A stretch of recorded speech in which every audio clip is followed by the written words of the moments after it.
ভাইরা বাবাজিরা, নওজোয়ান তরুণেরা, খুব মনোযোগ সহকারে শোনার চেষ্টা করুন। আবু তালেবের নামে দোয়া সবরেসানি করেও কিন্তু কোনো লাভ হবে না বাবা।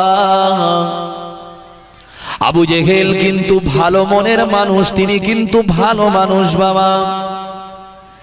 এ নওজোয়ান তরুণেরা, ভালো হলে যে দোয়া বা সবরেসানি করলেন আল্লাহ তাকে মাফ করে দেয় এমন ব্যাপার নয়।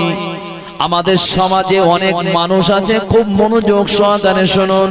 আমাদের সমাজে অনেক মানুষ আছে, ইমাম সাহেব যদি তার নামাজের কথা বলে, ভাই আপনি নামাজ পড়েন, ইমাম সাহেবকে তিনি হেসে হেসে বলেন, হুজুর আপনি নামাজ পড়ুন, আপনি আপনার একদিকে নামাজ পড়ছেন, আপনি নামাজ পড়ুন, আমি তো নামাজ না পড়লেও জনগণের সেবা করি, জনগণের আমি কিনা ভালোবাসি, আমি জনপ্রতিনিধি, আমি জনগণের সব সময় খেয়াল রাখি, একদিকে ভালো কাজ না।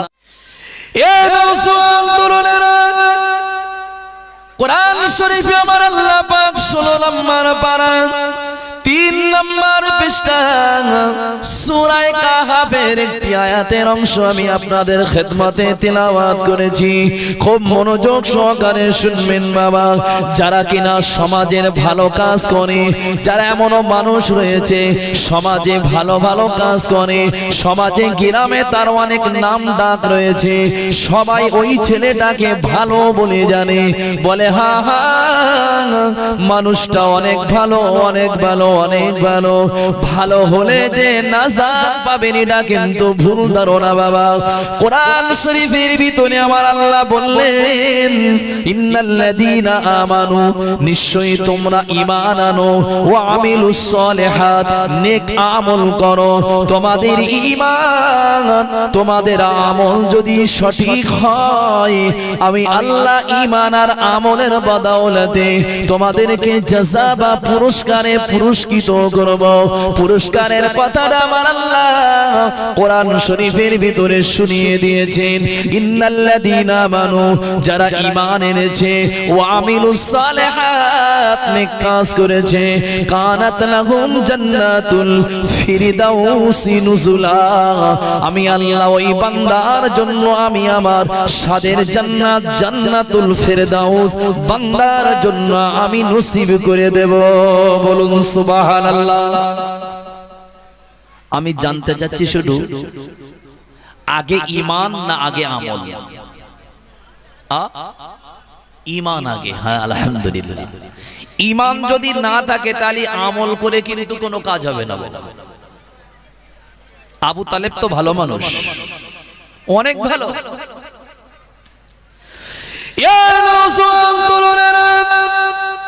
আবু তালেব সম্পর্কে এখন যদি আমি আপনাদের বলি, অনেক লম্বা ওয়াকিয়া বলতে হয়। আবু তালিব এত ভালো মানুষ, এত আপনার কিনা ভালো মনের মানুষ ছিল, আল্লাহর কসম আমার নবী মায়ের গর্ভে থাকাকালীন তার আব্বা হযরত আব্দুল্লাহ ইন্তেকাল করেছে 6 বছর বয়সে। দুখিনী মা আমেনা রাদিয়াল্লাহু আনহা তিনি ইন্তেকাল করেছেন বাবা। 9 বছর বয়সে তার দাদা আব্দুল মুত্তালিব ইন্তেকাল করেছেন। 9 বছরে পিতাকে হারিয়েছে, মাতাকে হারিয়েছে, দাদু জানকে হারিয়ে ফেলেছে। হযরত আবু তালেব এই বাপারা মাগারা মুরব্বি ঘরা মুহাম্মাদুর রাসূলুল্লাহকে তিনি নিজের কোলে আপন আপনার কিনা আপন কোলে জায়গা করে দিয়েছেন। আবু তালেব আল্লাহর নবীকে এতটা প্যার করতেন, আবু তালেব আমার নবীকে এতটা মোহাব্বত করতেন বাবা। আবু তালেবকে মাঝে সাঝে মক্কার মুশরিকরা, মক্কার বেধর্মী কাফেররা বলতো, ও মুহাম্মাদুর রাসূলুল্লাহ সাল্লাল্লাহু আলাইহি ওয়াসাল্লাম আমার নবীর 9 বছর থেকে নিয়ে 44 বছর পর্যন্ত নবীকে আঁকড়ে ধরে রেখেছিল। কত বছর? 9 থেকে নিয়ে 44 বছর যখন নবীর বয়স, এত লম্বা সময় আবু তালেব নিজের বুকের ভিতরে করে হুজুরকে রেখে দিয়েছিল। 40 বছর বয়সে বিশ্বনবী মুহাম্মদুর রাসূলুল্লাহ সাল্লাল্লাহু আলাইহি ওয়াসাল্লামকে যখন নবুয়ত আল্লাহ পাক নবুয়তের দায়িত্বটা তুলে দিলেন, মুহাম্মাদুর রাসূলুল্লাহ নবী হয়েছেন, গোটা সমাজে প্রচার হয়ে গিয়েছে। আমার নবীর দুশমন বাড়তে শুরু হয়েছে। বাবা, মক্কার কাফেররা হুঙ্কার দেয়, মক্কার কাফেররা তারা বলতে লাগে, ও আবু তালিব, তোমার ভাতিজা মুহাম্মদকে তুমি মানা করো, তোমার ভাতিজা যেন আমাদের বাপ দাদার ধর্মের উপরে আঘাত যেন না করে। মুহাম্মাদুর রাসূলুল্লাহ তিনি দিন প্রচার করতে কিন্তু পিছু পা হননি। বাবা, আবু তালেব কিন্তু কলেমা পড়েনি বটে, কিন্তু মুহাম্মাদুর রাসূলুল্লাহকে তিনি বিশ্বাস করতেন। বিশ্বাস কি বিশ্বাস? আবু তালেব জানতো জীবনে আমার ভাতিজা যদিও নবুয়তের সে দাবিদার, আমি আবু তালিব আমার ভাতিজাকে বিশ্বাস করি। আমার ভাইপো ভাতিজা মুহাম্মদ জীবনে কখনো কোনোদিন তিনি মিথ্যা বলেন না। আমার ভাতিজা মুহাম্মদ জীবনে কাউকে তিনি ঠকান না। আমার ভাতিজা মুহাম্মদ তিনি কিনা এমন ভালো মানুষ যিনি মানুষকে কষ্ট দেন না, মানুষকে জুলুম করেন না, মানুষের কুপথগামী করেন না, বরঞ্চ মানুষের বন্ধু, সমাজের বন্ধু, মানুষের পাশে গিয়ে উপকারে দাঁড়িয়ে যায়, মানুষের বিপদে গিয়ে বন্ধু হয়ে যায়, এতিম বাচ্চাদেরকে নিয়ে কোলে আদর করে, বিধবাদের চোখের পানি মুছিয়ে দেয়। আমার ভাতিজা মুহাম্মাদুর রাসূলুল্লাহ সাল্লাল্লাহু আলাইহি ওয়াসাল্লাম এমন একজন মানুষ যে মানুষের তুলনা হয় না।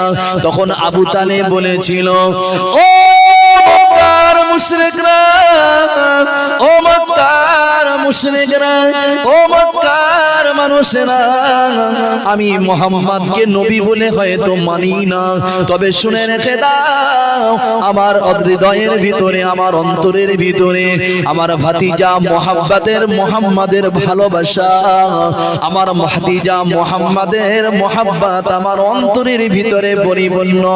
আমি যতদিন বেঁচে থাকবো, আমি আমার জীবন দিয়ে হলেও মুহাম্মদকে আমি খেয়াল রাখবো। আমি বেঁচে থাকতে মুহাম্মাদের উপরে আঘাত আনতে দেব না। জোরে বলুন সুবহানাল্লাহ। এত ভালো মানুষ। নবী বলতেন, অল্প বয়সে পিতামাতা হারা হয়েছি বটে, কিন্তু চাচার ভালোবাসাতে আমি এত খুশি।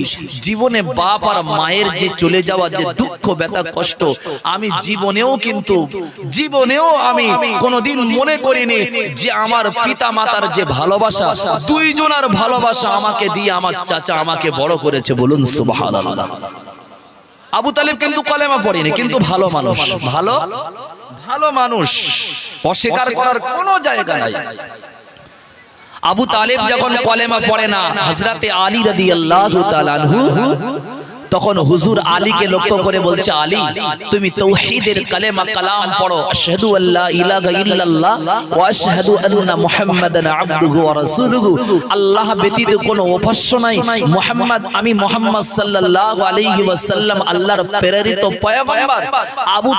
আলী রাদিয়াল্লাহু তাআলা আনহু বয়সে অনেক কম, অনেক ছোট, তিনি হযরতে মুহাম্মদ সাল্লাল্লাহু আলাইহি ওয়াসাল্লামের কথাটা শুনে তিনি বলেছিলেন, কি বলেছিলেন?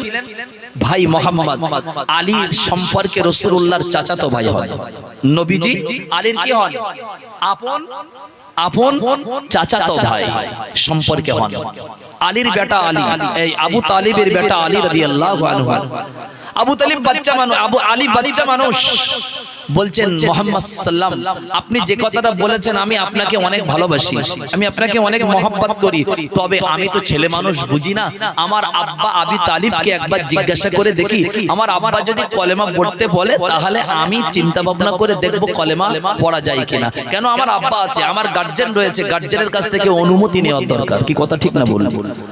কিন্তু তিনিও তখনও কিন্তু কাফের, ঈমান হারা, খুব ঠান্ডা মাথায়। তিনি কলেমা পড়েননি, মরার আগ পর্যন্ত কলেমা পড়েননি, কিন্তু ভালো মানুষ বলে বলছি আমি।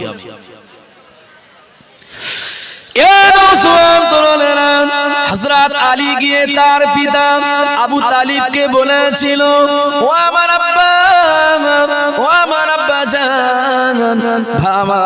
আমার আব্বাজান মুহাম্মাদুর রাসূলুল্লাহ আমাকে বলল কালেমা শরীফটা পড়ে নিতে, মহান আল্লাহ পাক রব্বুল আলামিনকে মেনে নিতে, এক প্রভুকে মেনে নিতে, এক আল্লাহ ছাড়া আর কোনো আল্লাহ নাই, মুহাম্মদ তার প্রেরিত পয়গম্বর, মুহাম্মদ তার প্রেরিত রাসূল।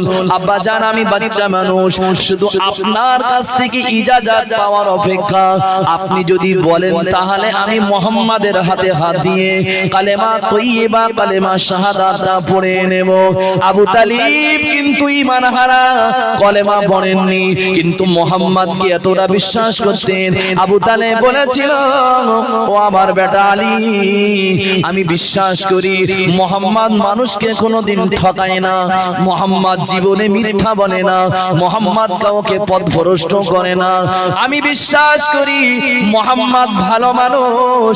তুমি এক কাজ করো, মুহাম্মদ যদি তোমাকে নবী বলে মেনে নিতে বলে, তোমাকে যদি কলেমার দাওয়াত দেয়, আমি পিতা হিসাবে তোমাকে আহ্বান করছি, আমি পিতা হিসাবে তোমাকে বলছি মুহাম্মদকে তুমি নবী বলে মেনে নাও। জোরে বলুন সুবহানাল্লাহ, একটু আওয়াজ দিয়ে বলো সুবহানাল্লাহ।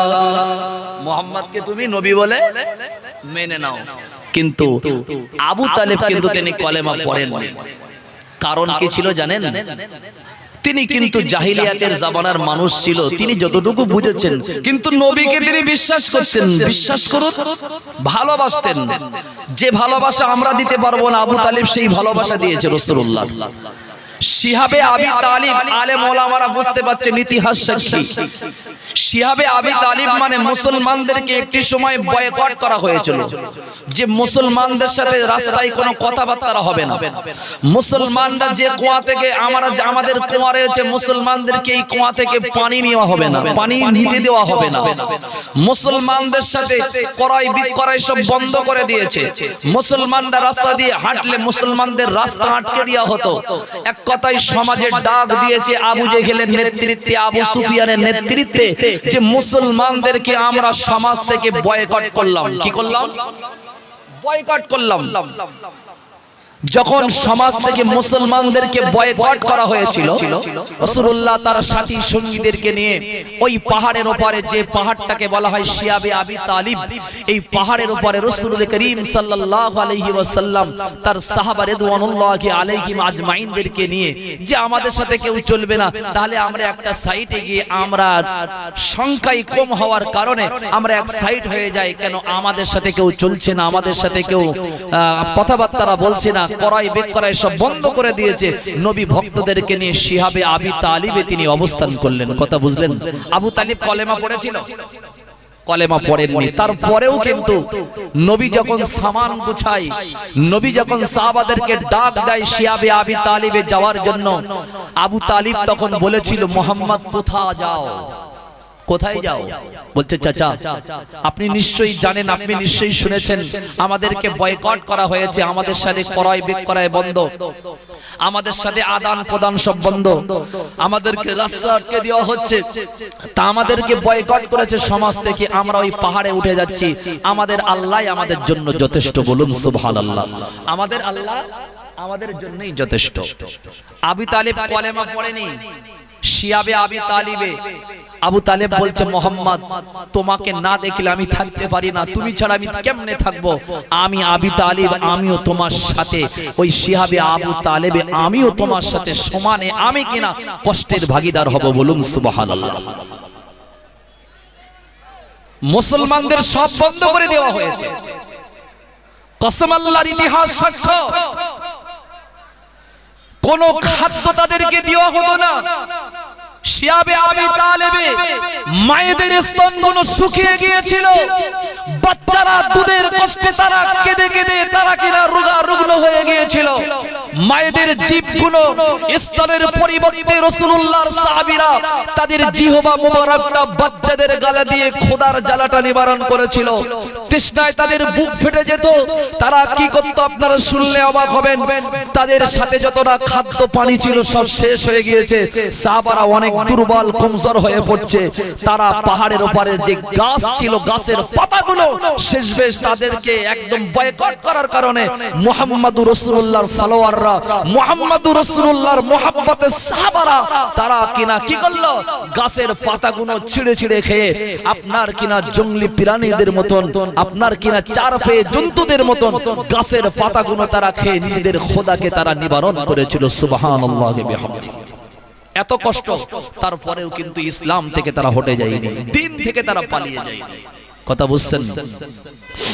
ভাইরা বাবাজিরা, নওজওয়ান তরুণেরা, শিয়াবে আবি তালেবের মায়েদের স্তন শুকিয়ে গিয়েছে, খাদ্য শেষ হয়ে গিয়েছে, পানি শেষ হয়ে গিয়েছে। বাবা, আল্লাহর নবীর সাহাবারা বেঁচে তো থাকা লাগে, সমস্ত গাছের পাতাগুলো সব শেষ করে ফেলেছে খেয়ে। গাছে আর কোনো পাতা নাই, পাতা নাই।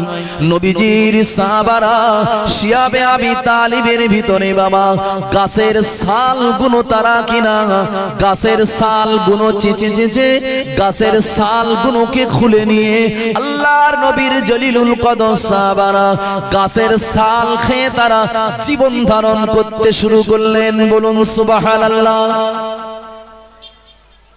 কি জানেন?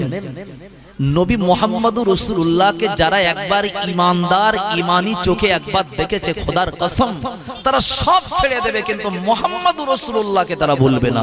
বলুন না সুবহানাল্লাহ। কোন চোখ দিয়ে? ঈমানি চোখ দিয়ে। সাহাবাদের তো আল্লাহ বড় মর্তবার মর্যাদা দিয়েছে। যারা ঈমান অবস্থায় চামড়ার চোখে রাসূলুল্লাহকে দেখেছে তাদেরকে কি বলা হয়? বলেন, তাদেরকে কি বলা হয়? আল্লাহর ওলি বলা হয়, মুজাদ্দিদ বলা হয়, কি বলা হয়? যারা চামড়ার চোখে ঈমানি হালতে রাসূলকে দেখেছে তাদেরকে বলা হয় সাহাবা। কথা বুঝতে পারছেন? সাহাবাদের শানে আল্লাহ এত খুশি হলেন, শিয়াবে আবি তালিবে তাদের এই কষ্ট, তাদের এই কষ্ট, তাদের এই কষ্ট দেখে আমার আল্লাহ সহ্য না করতে পেরে কোরআনুল কারীমের আয়াত দিয়ে আমার আল্লাহ সান্ত্বনা দিচ্ছেন। কি বলে? এদের কষ্ট, এদের কিনা আপনার কিনা দুঃখ, এদের সব কিছু কষ্ট আমার আল্লাহ পাক রব্বুল আলামিন সহ্য না করতে পেরে নবীকে শুনিয়ে দিলেন, রাদিয়াল্লাহু আনহুম ওয়া রাদু ইয়া রাসূলুল্লাহ, আপনার সাহাবা যারা আপনার জন্য দ্বীনের জন্য সব ছেড়ে দিয়েছে, আমি আল্লাহ তাদের উপরে রাজি, আমি আল্লাহ তাদের উপরে খুশি। জোরে বলুন সুবহানাল্লাহ। আল্লাহ যার উপরে রাজি আর খুশি হয়ে যায়, দুনিয়ার সব যদি নাখোশ হয়ে যায় কোনো টেনশন নাই, আল্লাহ খুশি থাকলেই খুশি। কি কথা ঠিক না বলুন বাবা? আল্লাহ যদি রাজি হয়ে যায় আর কোনো টেনশন থাকে? আল্লাহ নবী সাহাবারা বলেছিল, ইয়া রাসূলুল্লাহ, ইয়া হাবিবাল্লাহ, আর কতদিন এইভাবে আমরা কষ্ট স্বীকার করব? ইয়া রাসূলুল্লাহ, জঙ্গলের গাছের পাতাগুলো তো শেষ হয়ে গেল, গাছের ছাল আর তো গাছে নাই। ইয়া রাসূলুল্লাহ, এমন করে ভোকার অনাহারে কেমনে থাকবো? ভুল আমাকে বুঝবেন না। আবু জেহেল ওই সময় বলেছিল, মুসলমান তোমাদেরকে বয়কট করা হলো, মুসলমান তোমাদেরকে বয়কট করা হলো। বয়কটের একটি নোটিশ তিনি কিনা কাবা বাইতুল্লাহ তথা খানায় কাবার দরওয়াজাতে টাঙ্গিয়ে দিয়েছিল। কে? আবু জেহেল। মুসলমানদের যে বয়কট করা হয়েছে এই লিস্টটা কাবা শরীফের ওই দরওয়াজাতে টাঙিয়ে রাখা হয়েছিল। আর আবু জেহেল বলেছিল, মুসলমানদেরকে অতদিন পর্যন্ত বয়কট থাকবে আমাদের সমাজ থেকে যতদিন না এই কাগজটা নষ্ট না হবে। কথা বুঝে আসছে? এই কাগজটা যতদিন নষ্ট না হবে, ছিঁড়ে না যাবে, জোরে না যাবে, ততদিনকে মুসলমানদের সাথে আমাদের কোনো সম্পর্ক থাকবে না। তারা বয়কট। ভুল আমাকে বুঝবেন না। আল্লাহর নবী রাহমাতুল লিল আলামিন, শাফিয়ে মাশার, সাইয়্যিদুল আম্বিয়া জনাবে মুহাম্মদুর রাসূলুল্লাহ সাল্লাল্লাহু আলাইহি ওয়াসাল্লাম, তিনি কিনা আল্লাহ পাক রব্বুল আলামিনের প্রিয় নবী, তিনি কিনা আল্লাহর শ্রেষ্ঠ পয়গম্বর। তিনি একবার যদি জবানে বলতেন তাহলে আমার আল্লাহ সঙ্গে সঙ্গে নবীর জন্য সুখ শান্তি আল্লাহ দিতেন কি দিতেন না? কিন্তু ভাই দেখবেন, আমি একটু বোঝানোর জন্য অন্য সাইড দিয়ে অন্য অ্যাঙ্গেলে বুঝাচ্ছি, যারা জন মজদুরি খেটে কষ্ট মেহনত করে ভ্যান চালিয়ে ইঞ্জিন ভ্যান চালিয়ে কষ্ট করে টাকা অর্জন করে ঘর বাড়ি বালা বিল্ডিং করে, তাদের এই ঘর এই বালা বিল্ডিং এর উপরে মহব্বত বেশি না কম? কষ্ট করে উপার্জন একটা টাকা গেলে কিন্তু বলে যাবে, ঠিক না বল? আর যারা বিনা কষ্টে বিনা পরিশ্রমে, কথা মনে হয় বুঝতে পারেননি, বিনা কষ্টে বিনা পরিশ্রমে যারা মাল সঞ্চয় করে টাকা কামায়, তারা কি সত্যি টাকার কি মূল্য তারা বোঝে? টাকার কি জিনিস, কষ্ট কি তারা কি বোঝে? বোঝে না। তাই ঈমানের পরীক্ষা ছিল প্রথম জিন্দেগিতে সাহাবাদের উপরে। নবী চাইতেন যে আল্লাহর কাছে বলি, কিন্তু নবী চিন্তা করছেন আল্লাহ পাককে বলবো না, আল্লাহ তো তিনি দেখছেন, তিনি আমাদের অবস্থা দেখছেন, আল্লাহ যদি আমাদেরকে ভালো মনে করে তিনি আমাদের একটা রাস্তা বার করে দেবেন। বলুন সুবহানাল্লাহ। বিশ্বাস রেখেছিলেন কার উপরে? আর কোন ইমানদার যদি আল্লাহর উপরে বিশ্বাস রাখে, আমার আল্লাহ একটা না একটা কিনারা তো বার করে দেয়, দেয় কি দেয় না বাবা? ইব্রাহিম আলাইহিস সালাতু ওয়াস সালাম যখন নমরুদ তাকে আগুনের উপরে দড়ির রশি এমন করে একটা অ্যাঙ্গেল তৈরি করা হয়েছে, ওই উপরে কাঠ দিয়ে বানানো হয়েছে, ওখান থেকে দড়ি ছেড়ে দিলে হাতে দড়ি রয়েছে, ওখান থেকে দড়ি ছাড়লে ইব্রাহিম আলাইহিস সালাতু ওয়াস সালামের বগলের নিচ থেকে দড়ি দিয়ে তাকে পিষ্ট মোড়া করে বেঁধে আপনার কিনা ওই উপরে টাঙিয়ে রাখা হয়েছে, অনেক দূরে দড়িটা ধরে রাখা হয়েছে রশিটা, আর নিচেই 40 দিন ধরে জ্বলন্ত আগুন জ্বালানো হচ্ছে, ওদিক থেকে দড়ি ছাড়বে ইব্রাহিম তো আগুনে পড়বে। কথা বুঝলেন? ইব্রাহিম আলাইহিস সালাতু ওয়াস সালাম যদি আল্লাহকে বলতেন আল্লাহ আমাকে তুমি হেফাজত করো, আল্লাহ করতেন কি করতেন না? কিন্তু তারপরেও ইমানদারের কিন্তু চিন্তা চেতনা আলাদা, হয়তো আমরা জানি না। ইমানদাররা কিন্তু কষ্টকে মেনে নিতে তারা অনেক ভালোবাসে, তারা দুঃখ কষ্টকে তারা কেন সহ্য করতে তারা অনেক ভালোবাসে, কেননা যত দুঃখ কষ্ট হবে তত কিন্তু ইমানি মজা ইমানি পাওয়ার বাড়বে, ঠিক না ভুল বাবা? দেখবেন অনেক সময় কষ্ট মেহনত করে ঘর বাড়ি করলে যেরকম তার একটা মহব্বত থাকে না বাবা, থাকে কি থাকে না? ঠিক ইমানের প্রথমে জিন্দেগিতে একটু কষ্ট করলে ওই ইমানের মহব্বত কিন্তু একেবারে অটুট হবে, ঠিক না ভুল বাবা? ইব্রাহিম আলাইহিস সালাতু ওয়াস সালামের নিচেই আগুন, ওপরে তো ইব্রাহিম। জিবরাইল আমিন এসে হযরত ইব্রাহিম খলিলুল্লাহকে ডাক দিয়ে বলছে, বন্ধু ও বন্ধু, এসেছি জিবরাইল, একটু সাহায্য আমি আপনাকে করব। আপনাকে কি সাহায্য করতে হবে একবার আমাকে বলুন। আল্লাহ তো আমাকে 600 ডানা দিয়েছে, একটা ডানার ঝাপটা যদি আপনার কিনা ওই নমরুদের জ্বলন্ত আগুনে একটা ডানার ঝাপটা যদি আমি মেরে দেই, আল্লাহর কসম একটা ডানার ঝাপটায় নিমিষে নমরুদের 40 দিনের আগুন তো দূরের কথা, ছাই পর্যন্ত নমরুদ খুঁজে পাবে না। কেন? ফেরেশতার জিবরাইলের ডানার ঝাপটার একটা পাওয়ার আছে না নাই বাবা? পৃথিবীতে জিবরাইল 3 বার সবথেকে দ্রুত গতিতে দুনিয়ার জমিনে এসেছিল। কবার? 3 বার। হাদিস শরীফের ভিতরে এসেছে 3 বার। একবার ছিল ওই সময় যে সময় কিনা হযরতে ইউসুফ আলাইহিস সালাতু ওয়াস সালামকে তার ভাইরা আপনার কিনা কুয়ার ভিতরে ফেলছিল, আল্লাহ পাকের নবী হযরতে ইউসুফকে ছেড়ে দিয়েছেন, নিচেই তো পানি, ছোট্ট ইউসুফ তো কষ্ট পাবে, ভেঙে পড়বে। আল্লাহ পাক 7 আসমানে জিবরাইলকে ডাক দিয়ে বলেছিল, ও জিবরাইল, ইউসুফের ভাইরা কুয়ার উপর থেকে তাকে অলরেডি ছেড়ে দিয়েছে, এখন তুমি গিয়ে নূরের ডানাটা বিছিয়ে দাও, যাতে আমার বন্ধু ইউসুফ যেন কষ্ট না পায়। বিশ্বাস করুন বাবা, দ্রুত গতিতে জিবরাইল ডানার ঢাপটা দিয়েছে, ওদিক থেকে ইউসুফকে আপনার কিনা ভাইরা ছেড়ে দিয়েছে। হযরতে জিবরাইল বললেন, নিচেই পড়তে না পড়তে আমি জিবরাইল গিয়ে হযরতে ইউসুফের জন্য ঢাল হয়ে গিয়েছিলাম। জোরে বলুন সুবহানাল্লাহ। 2 নম্বর বিশ্বনবী মুহাম্মদুর রাসূলুল্লাহ যেদিন তার উহুদের ময়দানে কাফের মুশরিকরা আপনার কিনা উহুদের ময়দানে পাথর ছুঁড়ে মেরেছিল রাসূলুল্লাহকে মেরে ফেলবে বলে, আপনাদের জানা ওয়াকিয়া রাসূলুল্লাহর উহুদের ময়দানে 2টা দান্দান মোবারক শহীদ হয়ে গিয়েছিল বাবা। এ নওজওয়ান তরুণেরা, ভুল আমাকে বুঝবেন না। হযরতে মুহাম্মদুর রাসূলুল্লাহ আমার নবীর দান্দান মোবারক ভেঙে ফেলা হয়েছে। হুজুরের ওই সময় কিনা দান্দান মোবারক ভেঙে যাওয়ার কারণে গলগাল গলগাল গলগাল করে রক্ত ঝরছে বাবা। রক্তটা গাল থেকে বার হয়ে দাড়ি দিয়ে এমন করে ঝরছে ঝরতে দাড়ির আগায় চলে এসেছে রক্ত। আমার আল্লাহ জিবরাইলকে ডেকে বলে, ওরে জিবরাইল রে, ও জিবরাইল, আমার হাবিবের রক্ত যদি আজ উহুদের ময়দানে পড়ে যায়, আমি আল্লাহ জমিনকে আর রাখবো না। উহুদের এই ময়দানকে আমি আল্লাহ উল্টে দেব, গজব শুরু করে দেব।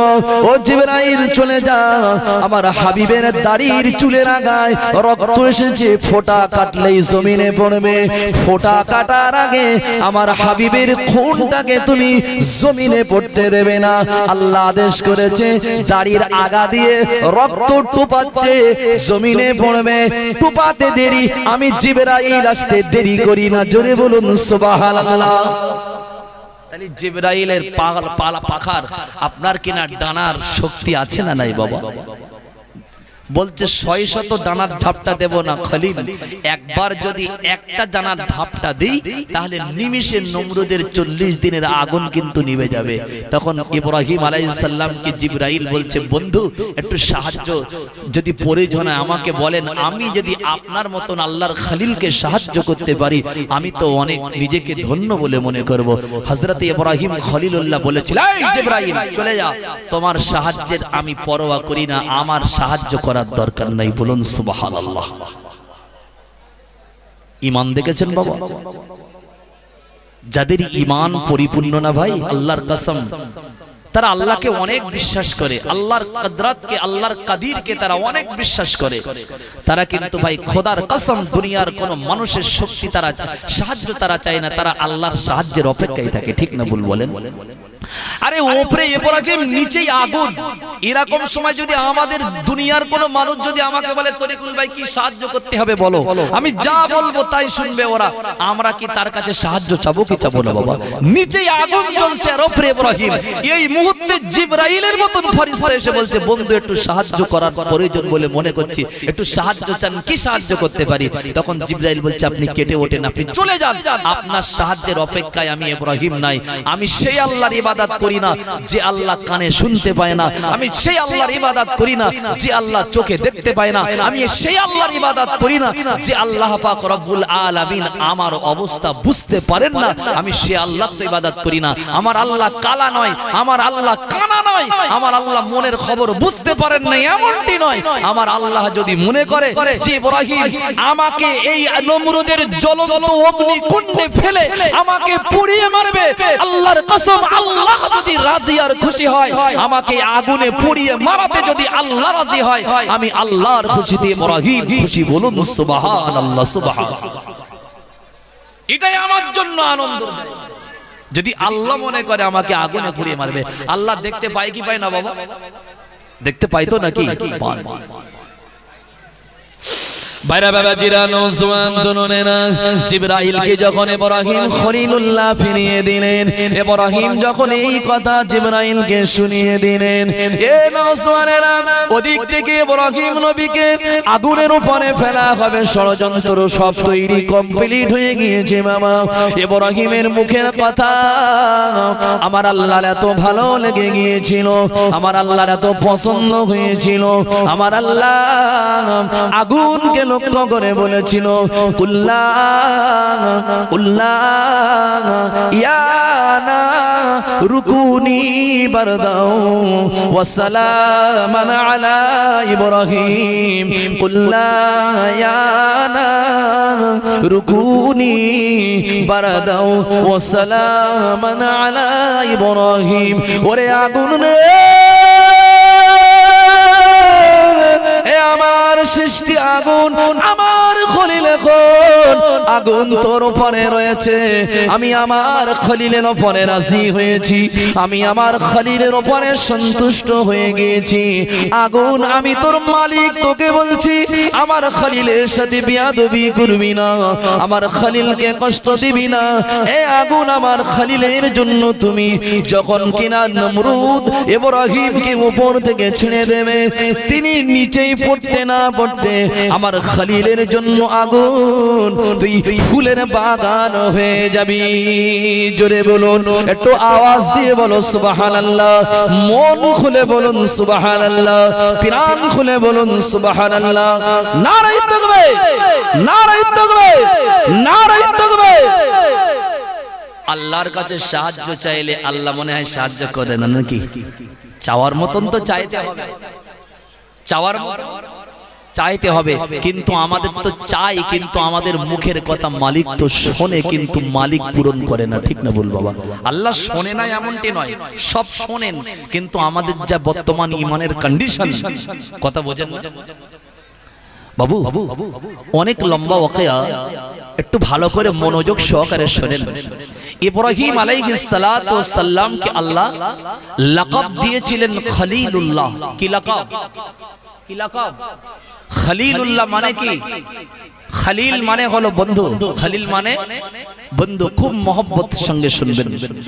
এই যে গত দুদিন আগের যে রাতটা চলে গেল, আজ তো চাঁদের 29 তারিখ, এই মাসটা 29 মাস, আগামীকাল পয়লা শাবান তথা শবে বরাতের চাঁদের প্রথম তারিখ। রাসূল করিম সাল্লাল্লাহু আলাইহি ওয়াসাল্লামকে মিরাজের রাতের আমাল আল্লাহ আরশে আজিমে ডেকেছিলেন না ডেকেননি? কি জন্য ডেকেছিলেন? গত কয়েকদিন আগে আমাদের সব পশ্চিম বাংলায় বাজেট পেশ হয়েছে না বাবা? বাজেট অধিবেশন শোনেননি? বাজেটে কি কি হবে না হবে, কার কোন পারপাসে কতটা টাকা বরাদ্দ হবে, বাজেটে সব এসেছে না আসেনি বাবা?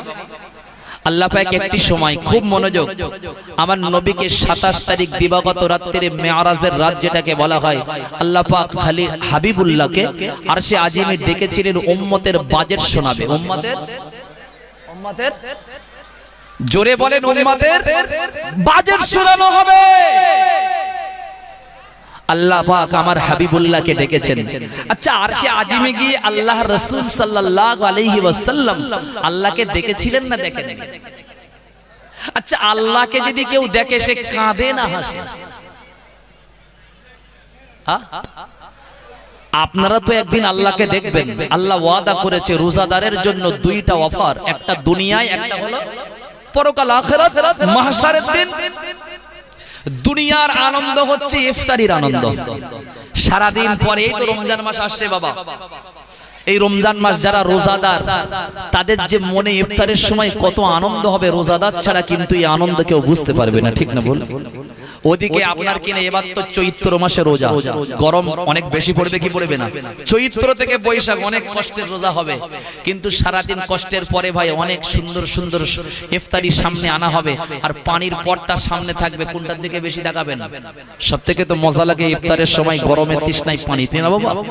আমি ও কথা বলছি না, আল্লাহ রাসূল বলেছেন রোজাদারের জন্য দুনিয়ার খুশি হলো ইফতারের খুশি, তাই না বাবা?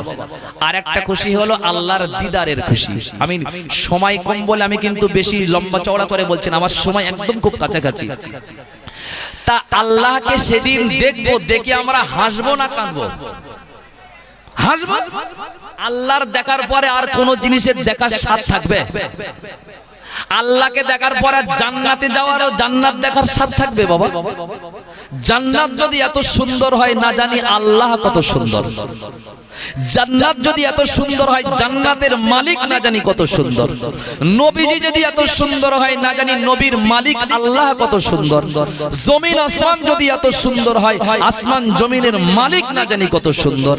তাহলে জান্নাতে যখন যাব রোজাদার, আল্লাহকে সরাসরি দেখবো, সরাসরি, মাঝখানে কিন্তু কোনো পর্দা থাকবে না। বিশ্বাস করুন, কোনো পর্দা থাকবে না। আল্লাহকে ডাইরেক্ট দেখাবেন, আল্লাহ অফার দেবেন উম্মতে মুহাম্মাদির।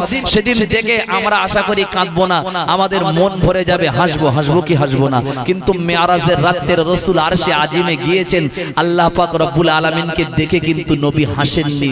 নবী কিন্তু মেরাজের রাতের আরশে আজিমে কেঁদেছিলেন। কথা মনে হয় বিশ্বাস হয় না?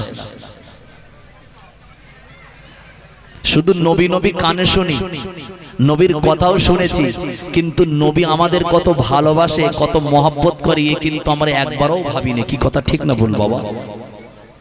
বিশ্বাস করুন, আল্লাহ পাক আমার নবীকে আরশে আজিমের ভিতরে ডাকলেন উম্মতের বাজেট গুলো শোনাবার জন্য। আল্লাহ পাক আরশে আজিমের ভিতরে সেদিন নবীকে বলেছিলেন, আমি তো সব সময় আপনাকে শোনাই আর দুনিয়াতে আপনি আমার কথাগুলো শোনেন। হাবিব এতদিন আমি আপনাকে শুধু শুনিয়ে এসেছি, আমি বলি আর আপনি শোনেন, কিন্তু আজ আরশে আজিমে আমি বলবো না, আপনি বলবেন, আর আমি আল্লাহ আজ আরশে আজিমে শুনবো। বলুন সুবহানাল্লাহ। ইয়া আমার হাবিব, আমি আপনাকে অনেক প্যার করি, আমি আপনাকে শোনাই, দুনিয়ায় আপনি শোনেন, আজ আপনি আমাকে শোনাবেন, আমি শুনবো। আজ আপনি আমার কাছে চাইবেন, আমি আল্লাহ আপনাকে দেব। ভুল আমাকে বুঝবেন না, উম্মতের দরদি নবী, মায়ার নবী, মালিককে দেখে ভুলে যাননি, আল্লাহকে দেখে কিন্তু তিনি ভুলেননি বাবা। আমার আল্লাহ পাক নবীকে ওই সময় বলেছিল, এ আমার দোস্তে, আমার হাবিব, ও আমার বন্ধু, বন্ধুর বাড়ি বন্ধু তো খালি হাতে আসে না, আমার জন্য কি আপনি নিয়ে আসলেন? আমার আল্লাহ পাকের নবী ওই সময় বললেন, আত্তাহিয়াতু, আপনারা জানেন, লিল্লাহি ওয়াস সালাওয়াতু ওয়াত তাইয়্যিবাত, এতটুকু কথা বললেন। আমার আল্লাহ পাকের নবীর এই কথা, আল্লাহ সব পবিত্র, সব ইবাদত, উপাসনা, আরাধনা, জাসানা, আল্লাহ আমার জিন্দেগির সব ভালোবাসা উম্মতের তরফ থেকে সব কিনা আপনার কিনা নেকি আর সওয়াবের তোহফার নজরানা আজ তাদের নবী হিসাবে আমি আপনার দরবারে পেশ করলাম। আমার আল্লাহ পাক খুশি হয়ে গিয়ে আরশে আজিমের ভিতরে আমার নবীকে সালাম দিচ্ছেন, আসসালামু আলাইকা আইয়ুহান নবিয়্যু। আল্লাহ পাক আমার নবীকে সালাম দিতে দেরি, হুজুরের চোখে পানি আসতে দেরি করে না, নবীজি কাঁদে, রাসূলুল্লাহর চোখে পানি, আরশে আজিমের ভিতরে আমার নবী কাঁদছেন, আমার নবীর চোখে পানি, আমার নবী কাঁদছে, আমার নবীর চোখে পানি। আমার আল্লাহ বলেন, হাবিব, আজ তুই আরশে আজিমে কান্নার জায়গা নয়, আজ আপনি বলবেন আমি শুনবো, আর আপনি যেটা চাইবেন আমি আপনাকে সেটা দেব। আজকের আপনি চাবেন আমি দেব, আপনি বলবেন আমি শুনবো। হাবিব আজ কাঁদেন কেন, কাঁদেন কেন? আমার আল্লাহর নবী আল্লাহকে দেখে ভুলে যান না, আমার নবী আল্লাহকে দেখে আনন্দ খুশি পান না। আল্লাহকে দেখেছে অবশ্যই খুশি হওয়ার কথা, কিন্তু নবীকে যখন আমার আল্লাহ সালাম শোনালেন, নবীকে যখন সালাম দিলেন, দিতে দেরি, রাসূলুল্লাহর চোখে পানি আসতে দেরি করেনি। কারণ হলো, ও রব্বুল আলামিন আল্লাহ, আজ আমাকে আপনি সালাম দিয়েছেন, আজ আমার জন্য শান্তি এবং বরকত, রহমত কামনা করলেন। আল্লাহ পাক তোমার নবীকে আরশে আজিমেও আপনি খুশি করাতে পারবেন না, আরশে আজিমে আপনি সন্তুষ্ট করাতে পারবেন না যতক্ষণ না আপনার নবী মুহাম্মাদের উম্মতকে আপনি খুশি না করাবেন। জোরে বলুন সুবহানাল্লাহ। আল্লাহ সব মনের খবর জানে কি জানে না বাবা? উম্মতের বাজেট হয়ে গেল, এখন আল্লাহ পাক রব্বুল আলামিন হাবিবকে বাজেট ঘোষণা দিবে, বাজেট শোনাবে। কি বাজেট জানেন? আল্লাহ বলছে, হাবিব, আজ এই বাজেটের ভিতরে প্রথম হলো জান্নাত। জান্নাতের মালিককে? নবী বলছে, আল্লাহ জান্নাতের মালিক তো আপনি। নবী তখন জান্নাতের মালিক আল্লাহকে শোনালেন আপনি। আল্লাহ বললেন, অবশ্যই জান্নাতের মালিক আমি, কিন্তু জান্নাতের চাবি আপনাকে দিয়ে দিলাম, জান্নাত আপনার। বলুন সুবহানাল্লাহ। মালিক হতে পারি, আমি আপনাকে দিয়ে দিলাম জান্নাত। উম্মতের বাজেট, কথা বুঝতে পারছেন? Offer, offer. আল্লাহ আমার উম্মতের একটি নাজাতের ব্যবস্থা। আল্লাহ বললেন, আপনার উম্মতের জন্য নামাজ হচ্ছে জান্নাতের চাবি, নামাজ পড়লে জান্নাত যেতে পারবে। আল্লাহর নবীকে আল্লাহ পাক রব্বুল আলামিন শেষ বেশ, আমি অন্যদিকে যাব, সময় কম তো এজন্য ভেঙে চুরে আমি বলতে পারছি না, মাত্র 7-8 মিনিট মতন সময় রয়েছে। তা আল্লাহ বলছেন, হাবিব হাবিব শুনুন, বাজেট ঘোষণা হবে আজ। বাজেট পেশ হচ্ছে। কি বাজেট? উম্মতের আজ খুশখবরি, উম্মতের অফার শোনাবো।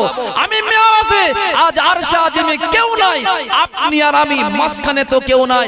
আজ আপনি বলবেন, আমি শুনবো, আপনি চাইবেন, আমি আপনাকে দিয়ে দেব। বলুন সুবহানাল্লাহ। আপনার চাইতে দেরি, আমি আল্লাহর আরশে আজিমে দিতে দেরি করব না। হাবিবুল্লাহ 50 ওয়াক্ত থেকে 5 ওয়াক্ত নামাজ নিয়ে আসেন। আল্লাহ বলছে বাজেটটা একটু শুনুন। আপনার উম্মত যদি 5 ওয়াক্ত নামাজ পড়ে, উম্মতকে বলে দেবেন দুনিয়ায় গিয়ে 5 ওয়াক্ত পড়লে আমি আল্লাহ কুদরতি চির শূন্যটা 5-এর পাশে বসিয়ে দিয়ে উম্মতের জান্নাতের বাজেট ঘোষণা দিচ্ছি। আমি আল্লাহ বলছি তার 50 ওয়াক্ত নামাজের সওয়াব 5 ওয়াক্তের বিনিময় আজ বাজেট পেশ হয়ে গেল। 5 ওয়াক্ত নামাজের বিনিময় 50 ওয়াক্তের সওয়াব দান করব আমি। বলুন সুবহানাল্লাহ। আল্লাহর নবীকে আল্লাহ ভুলিয়ে দিচ্ছিলেন। কি করছিলেন? কি করছিলেন?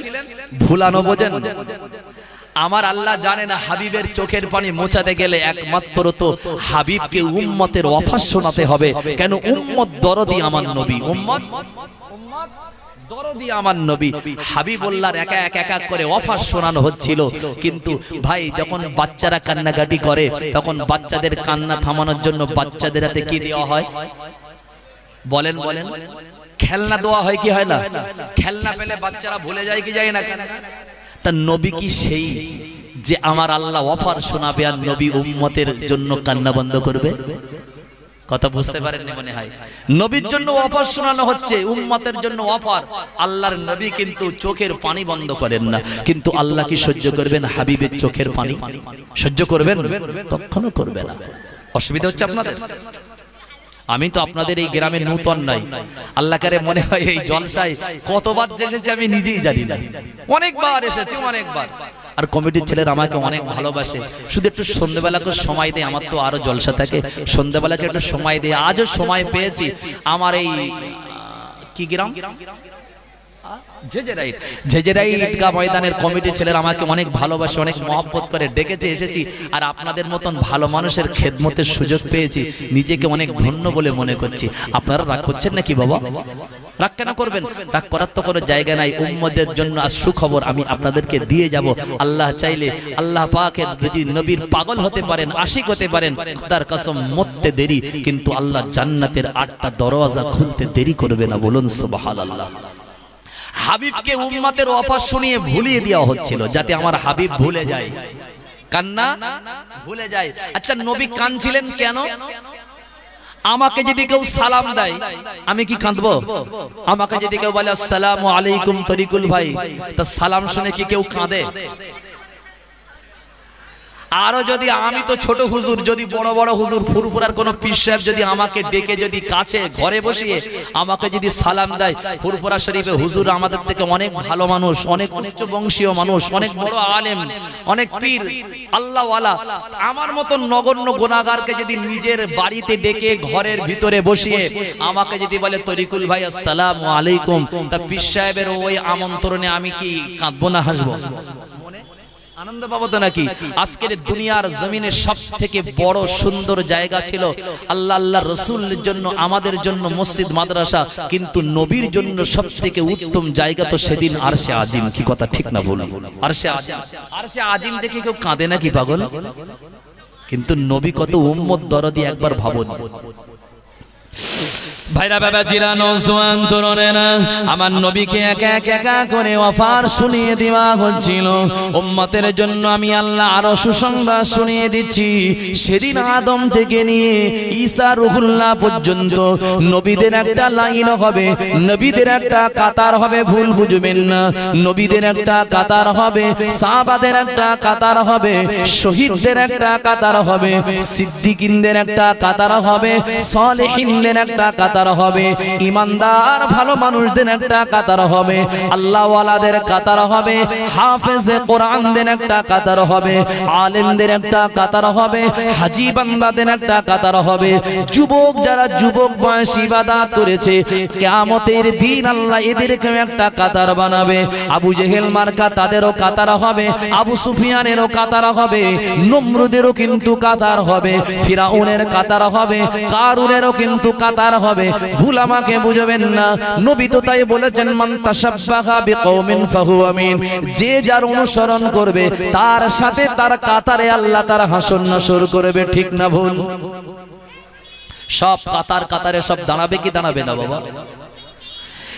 ইয়া আমার হাবিবে কিবরিয়া আল্লাহর নবীকে ওয়াফার শোনাচ্ছে, যাতে নবীর চোখের পানি বন্ধ হয়ে যায়। আল্লাহর নবী রাহমাতুল লিল আলামিনকে ওয়াফা শুনিয়ে দেওয়া হলো।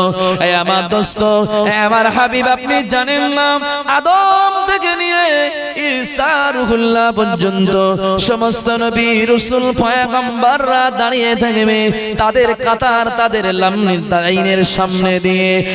আমি আপনাকে ভালোবাসি, জান্নাত আমি আল্লাহ পাক উদ্বোধন করব, জান্নাতকে আমি আল্লাহ পাক উদ্বোধন করব। আদমকে দিয়ে না, ঈসাকে দিয়ে না, মুসাকে দিয়ে না, সুলাইমানকে দিয়ে না, দাউদ নবীকে দিয়ে না, নূহ নবীকে দিয়ে না, হযরতে জাকারিয়াকে দিয়ে না, ইহইয়া নবীকে দিয়ে না, ইলিয়াস নবীকে দিয়ে না, হারুন নবীকে দিয়ে না, মুসা পয়গম্বরকে দিয়ে না, হযরতে ইহইয়া নবীকে দিয়ে না, ইদ্রিস নবীকে দিয়ে না, নূহ নবীকে দিয়ে না, শীষ নবীকে দিয়ে না, আদম নবীকে দিয়ে না। সব নবীদের কাতার হবে, দুই কাতারের মাঝখান দিয়ে আমি আল্লাহ পাক আপনার উম্মতের মর্তবা বাড়িয়ে দেব।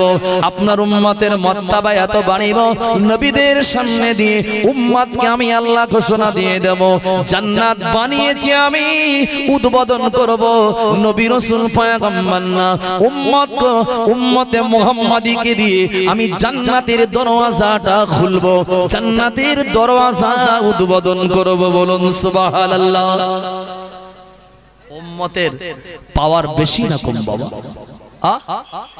অনেক বেশি। কিন্তু আমাদের পাওয়ারকে আমরা কমিয়ে ফেলেছি, নষ্ট করে ফেলেছি। টর্চ লাইট দেখেছেন? টর্চ লাইটের সব ওকে, সুইচ ওকে, ডুম ও ওকে, আপনার কিনা ভেতরে যে ব্যাটারি আছে ও ওকে, কিন্তু শুধু দুর্ভাগ্যক্রমে কিন্তু লাইটটা জ্বলছে না। কারণ হচ্ছে চার্জ ছিল না। কি ছিল না বাবা? ব্যাটারি চার্জ নাই। চার্জ যদি না থাকে ভাই, তাহলে কি লাইট টর্চ জ্বলবে বলে মনে হয়? আমাদের সব আছে কিন্তু ইমানের পাওয়ার নাই। ইমানের পাওয়ার নাই। পাওয়ার না থাকার কারণে আজ এত কান্না কাঁদছি, এত দোয়া করছি, কিন্তু আমাদের দোয়া কিন্তু সামিয়ানার উপরে আর মসজিদের ছাদের উপরে কিন্তু ওঠে না বাবা। কথা বোঝেন না? কিন্তু ইমানদারের মতন ইমানদার হলি। কথা প্রসঙ্গে একটা কথা মনে আসছে, আমি আবার ওই দিকে যাবো ইনশাআল্লাহ, আবার ওই দিকে যাবো যেখান থেকে ছেড়েছি। একটা কথা প্রসঙ্গে একটা কথা মনে এসেছে ভাই, আল্লাহর কসম, ইমানদার যদি মালিকের কাছে সাহায্য চাইতে দেরি হবে, কিন্তু ইমানদারের মতন ইমানদার হলে কিন্তু মালিক তাকে কিন্তু সাহায্য করতে দেরি করবে না। ঠিক না ভুল বাবা? ইমানদার হতে হবে। দাদা হুজুরের একটা ওয়াকে আপনারা সবাই শুনেছেন ওয়াজে, সেই গোবরডাঙ্গার সেই আপনার কিনা জমিদার সেজে বাবু। এ তো আজ থেকে 1450 বছর কি 1000 বছর 500 বছর আগের ঘটনা না বাবা। এই তো মাত্র কয়েক বছর আগে, 100 বছর মতন হলো, তাই কয়েকদিন আগের ঘটনা। আমাদের জানা ঘটনা। দাদা হুজুর পীর কেবলাকে আমি সংক্ষেপে বলছি, কারণ হলো সময় নাই। তা দাদা হুজুর পীর কেবলার বুকে বন্দুক ধরা হয়েছিল। দাদা হুজুর বলেছিল, বাবা আমি সামনে স্টেশনে নেমে যাব, আমি তো জানি না এটা তোমার নামে রেজিস্ট্রেশন করা, আমি তো জানি না, ভুল করে উঠেছি, বুড়ো মানুষ, বাবা আমাকে সামনে স্টেশন আসা পর্যন্ত আমার একটু সময় দাও বাবা, নেমে যাব। বলছে না, তোমাকে এখন সাজা স্বরূপ, তোমাকে এখন সাজা নিতে হবে। আমার সাজা হচ্ছে বন্দুক মেরে তোমাকে গুলি করে ফায়ারিং করে উড়িয়ে দেবো, মেরে ফেলে দেবো। দাদা হুজুর বলছে, বাবা বুড়ো হাবড়া মানুষ, বলছি তুমি যদি না শোনো তাহলে তোমার যারা মন চাই, যেটা ইচ্ছা সেটা করতে পারো, আমার কোনো অসুবিধা নাই। কথা বুঝছেন? দাদা হুজুরকে জমিদার সেজে বাবু কিন্তু বন্দুক ফায়ারিং করেছিল। আল্লাহর কসম, ইমানদার হওয়ার কারণে কিন্তু আল্লাহর কসম বন্দুক টেনেছে বটে, কিন্তু গুলি কিন্তু বন্দুকের নল থেকে বার হয়নি। আল্লাহ বলছে, তুই ইমানদার তো, তোর বলতে দেরি, আমি ইমানদারকে সাহায্য করতে দেরি করি না। দাদা হুজুরের ঈমান ছিল কি ছিল না বাবা? আমাদের মতন ঈমান না। এ নওজোয়ান তরুণেরা, রাসূলুল্লাহ মেরাজের রাতের কাঁদে রব্বুল আলামিন কাঁদছে বলে আমার নবীকে একা একা একা করে অফার গুলো শুনিয়ে দেয়, আমার নবীকে একা করে উম্মতের খুশখবরি গুলো শুনিয়ে দেয়, যাতে আমার নবীর চোখের পানিটা বন্ধ হয়। আমার আল্লাহ পাক সর্বশেষ আমার নবীকে বলল, হাবিব এত অফার শোনালাম, উম্মতের সুসংবাদ শোনালাম, হাবিব তারপরেও আপনার চোখের পানি কেন বন্ধ হয় না? আমার নবী কাঁদছিল একটা কারণে, নবীকে আমার আল্লাহ সালাম দিয়েছে, আসসালামু আলাইকা আইয়ুহান নাবিয়্যু ওয়া রাসূলে, আমার নবী আপনার উপরে শান্তি, আপনার উপরে রহমত বর্ষিত হোক। এটাই হলো মূল কারণ। আমার আল্লাহ পাক সর্বশেষ আমার নবীর কাছে জানতে চাইলো, এ আমার দোস্ত রে, ও আমার বন্ধু, আপনি কাঁদেন কেন, কাঁদেন কেন? রাসূলুল্লাহ সময় বলেছিল, ও রব্বুল আলামিন, ও দয়াময় আল্লাহ, ও রব্বুল আলামিন, ও আমার সৃষ্টিকর্তা আল্লাহ, ও দয়াময় গফুর গফফার আল্লাহ, আরশে আজিমে আমি হচ্ছি আপনার হাবিব, আজ আমি আপনি আমাকে আরশে আজিমের মতন জায়গায় আপনার দোস্তকে কাছে পেয়ে আপনি আমাকে সালাম দিলেন, কিন্তু আমাকে সালাম দিয়ে আপনি খুশি করাতে পারবেন না যতক্ষণ না আমার গুনাহগার খাতাকার উম্মতানিকে আপনি সালাম না দেবেন। জোরে বলুন সুবহানাল্লাহ, একটু আওয়াজ দিয়ে বলো সুবহানাল্লাহ, মন খুলে বলুন সুবহানাল্লাহ। দরুদ শরীফ, আল্লাহুম্মা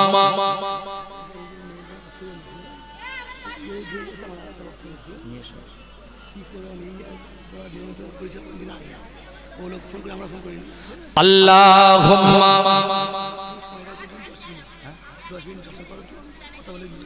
ওয়া আলা আলি সাইয়্যিদিনা, একটু জোরে জোরে পড়ে, আল্লাহুম্মা সাল্লি আলা,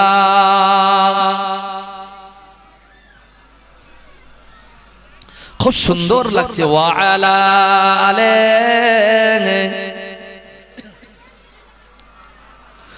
যার কদম চুমে ধন্য আর সিদরাতে মুনতাহা, মারহাবা মারহাবা বলো, মারহাবা মারহাবা, মারহাবা মারহাবা বলো, মারহাবা মারহাবা, মারহাবা মারহাবা বলো, মারহাবা মারহাবা।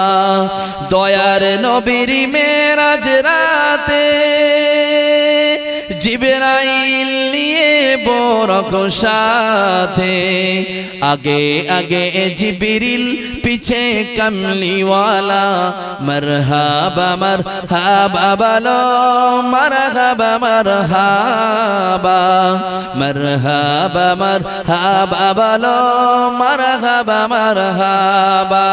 আল্লাহুম্মা সাল্লি আলা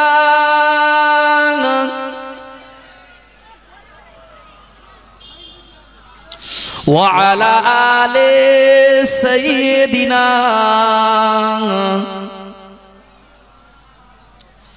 ইয়া নওজওয়ান তরুণেরা, ও জজরাইল গ্রামের জওয়ান যুবকেরা, ও আমার আম্মা জানে না, ভুল আমাকে বুঝবেন না।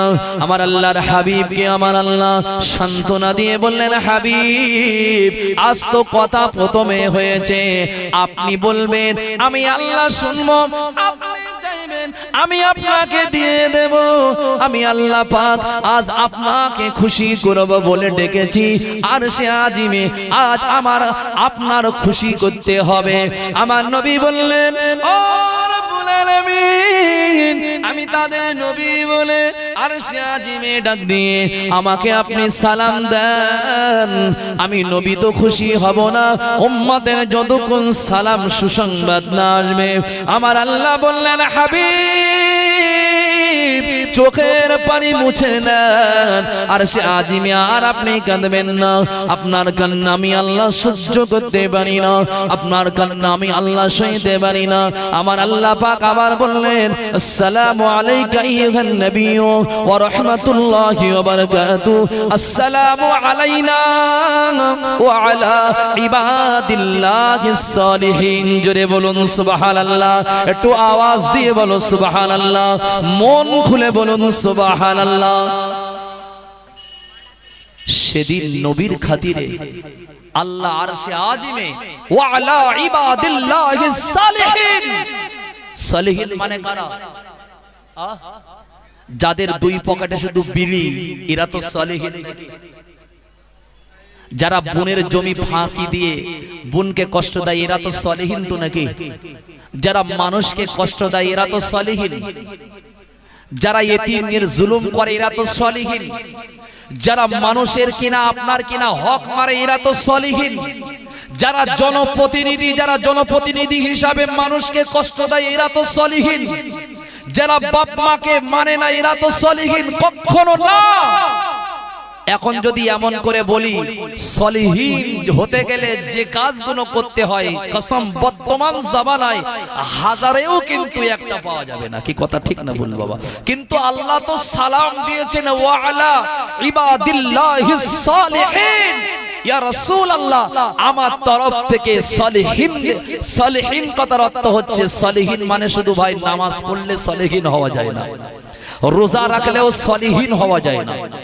সলিহীন হতে গেলে আল্লাহ আর আল্লাহর রাসূলকে মেনে নিয়ে আল্লাহ আল্লাহর রাসূলের হুকুমকে পুঙ্খানুপুঙ্খানুভাবে আদায় করতে হয়।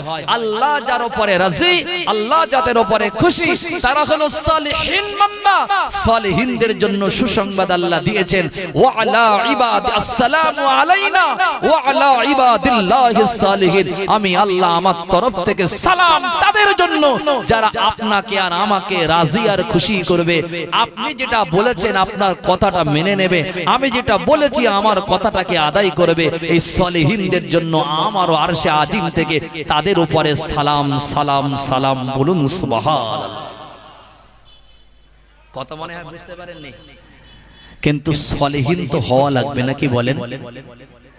কিন্তু আমাদের যে কন্ডিশন, কিয়ামতের দিন কি হয় না হয়, কি হয় এই টেনশনে আমরা সেদিন কিন্তু বেশি কষ্ট পাবো। ঠিক না বল বাবা? কি আছে আমাদের ভিতরে আপনি বলুন? নামাজ পড়লেও কিন্তু নামাজের ভিতরে আমাদের অনেক গন্ডগোল রয়েছে। একদিকে নামাজ পড়ি, অপরদিকে যদি সুযোগ পাই কিন্তু আল ছাড়তে বলি না। রাগ করলেন মনে হয়? একদিকে নামাজ পড়ি, অপরদিকে কিন্তু বন্ধনের গ্রুপ লোন চালাতে কিন্তু আমরা বলি না। একদিকে নামাজ পড়ি, অপরদিকে স্ত্রীকে বেপরদায় রাখতে কিন্তু আমরা বলি না। একদিকে আল্লাহর ঘরে যাই, গিয়ে কিন্তু ঘরের মসজিদ থেকে বার হয়ে পরের সমালোচনা, পরনিন্দা করতে কিন্তু আমরা বলি না। আমরা একদিকে নামাজ পড়ি, আযানের অপেক্ষায় থাকি, কিন্তু চায়ের দোকানে বসে কিন্তু মানুষের ক্ষতি, মানুষের যাতে কষ্ট পায়, মানুষকে কষ্ট দেওয়ার জন্য আমরা ষড়যন্ত্র করি। একদিকে নামাজ পড়ি, আমরা হক বলতে পিছুপা হই, বাতিলকে আমরা কিন্তু আপনার কিনা দূরে হটিয়ে দিতে চাই, আর হককে দূরে হটিয়ে দিতে চাই, বাতিলের পক্ষে আমরা কথা বলি। বিশ্বাস করুন, তাহলে নামাজ পড়েও কিন্তু সলিহীনদের দলভুক্ত হওয়া যাবে না। নামাজ পড়েও কিন্তু সলিহীনদের কাতারে কিন্তু সেদিন দাঁড়ানো আমাদের জন্য কষ্টকর হবে। ঠিক না ভুল বাবা? আবু বকর সিদ্দিককে আল্লাহ ডাকবেন, হাবিবকে বলবেন হাবিব কাকে ডাকবেন আপনি বলেন, আপনার ইচ্ছা মতন। আমি আল্লাহ তো হিসাব শুরু করতে চাই, আপনি যাকে ভালো মনে করেন আমার কাছে পাঠান। আল্লাহ পাক রব্বুল আলামিনের নামটা সেদিন হবে ইয়া কাহার। কাহার মানে কি জানেন? দয়া মায়া থাকবে না, চুলচিরা হিসাব, চুলচিরা বিচার হবে সেদিন। বিচারক হবেন কে? জোরে বলেন। বিচারক হবেন তো আমার আল্লাহ। আমার নবী আল্লাহর অবস্থা দেখে, আল্লাহ পাকের রাগান্বিত অবস্থা দেখে সর্বপ্রথমে আল্লাহর রাগ, আল্লাহ পাকের রাগ মিটানোর জন্য, আল্লাহকে সান্ত্বনা দেওয়ার জন্য নবীজি সর্বপ্রথমে তার জলিলুল কদর সাহাবী হযরতে আবু বকর সিদ্দিককে ডাক দিয়ে বলবেন, আবু বকর, ও আবু বকর, আবু বকর বাবাজি, আপনি আল্লাহর দরবারে সর্বপ্রথমে যান। সর্বপ্রথম বিচারের জন্য কাকে পাঠাবেন নবী? সলিহীন কেমন দেখেন। হযরত আবু বকর কে আমার আপনার নবী দিন ও দুনিয়ার বাদশা সাইয়্যিদুল মুরসালিন শাফিউল মুজনামিন নবী আমার আবু বকর সিদ্দিককে আমার আল্লাহ পাকের দরবারে সর্বপ্রথমে পাঠাবেন। আবু বকর সিদ্দিক আল্লাহ পাকের দরবারে হাজির হয়ে যাবেন। মামা আবু বকর সিদ্দিকের আমলনামা গুলো আমার আল্লাহ ফেরেশতাদেরকে আদেশ দেবেন, ও আমার ফেরেশতারা, ও আমার মালাইকারা, আমার বান্দা আবু বকরকে আমার হাবিবুল্লাহ পাঠিয়েছে আমার কাছে, আমি আল্লাহ পাক আবু বকরের আমলনামাটা যাচাই করব। আবু বকরের আমলের খাতা, আবু বকরের জিন্দেগীর গুনাহ এবং নেকি, এই গুনাহ নেকির খাতাটা আমি আল্লাহ আমার কাছে ওপেন করে দাও, আমার কাছে খুলে দাও। আমার আল্লাহর ফেরেশতারা আল্লাহ পাকের আদেশে সিদ্দিকে আকবর আবু বকরের আমলনামাটা মালিকের সামনে তখন পেশ করবেন। আমার আল্লাহর সামনে আবু বকরের আমলনামাগুলো উল্টানো হবে, উল্টানো হবে, উল্টানো হবে, উল্টানো হবে। যত উল্টাবে আমার আল্লাহর কুদরতি জবানে তত আনন্দ আর খুশিটা জাহির হবে। বলুন সুবহানাল্লাহ। আল্লাহ পাক তার রাগান্বিত যে একটা ভাব আস্তে আস্তে আস্তে আস্তে আস্তে আস্তে রাগ চলে যাবে। কার আমলনামা? জোরে বলেন, কার আমলনামা? হযরত আবু বকর সিদ্দিকের আমলনামা। এ নওজওয়ানেরা, আবু বকরের জিন্দেগীর আমলনামাটা আমার আল্লাহ পাক রব্বুল আলামিন দেখার পরে আমার আল্লাহ পাক রব্বুল আলামিন ওই সময় হাবিবুল্লাহ দিকে তাকাবেন। আমার হাবিবুল্লাহ নবীর দিকে তাকাবেন। নবীর দিকে তাকিয়ে, নবীর দিকে তাকিয়ে আমার আল্লাহ কুদরতি জবানে হেসে হেসে আমার নবীকে শোনাবেন, হাবিব এ আমার দোস্ত, আপনি যেমন সুন্দর আপনার উম্মত তেমন সুন্দর, আপনি যেমন সুন্দর আপনার বন্ধু আবু বকর তেমনই সুন্দর, আপনি যেমন সুন্দর আপনার বন্ধু আবু বকরের আমলও তত সুন্দর। আমি আল্লাহ আপনার উম্মত আমার বান্দা আবু বকরের আমলনামাটা দেখে আমি আল্লাহ আজ খুশি হয়ে গেলাম। জোরে বলুন, একটু আওয়াজ দিয়ে বলো সুবহানাল্লাহ। মন খুলে বলুন সুবহানাল্লাহ, প্রাণ খুলে বলুন সুবহানাল্লাহ। দরুদ শরীফ আল্লাহুম্মা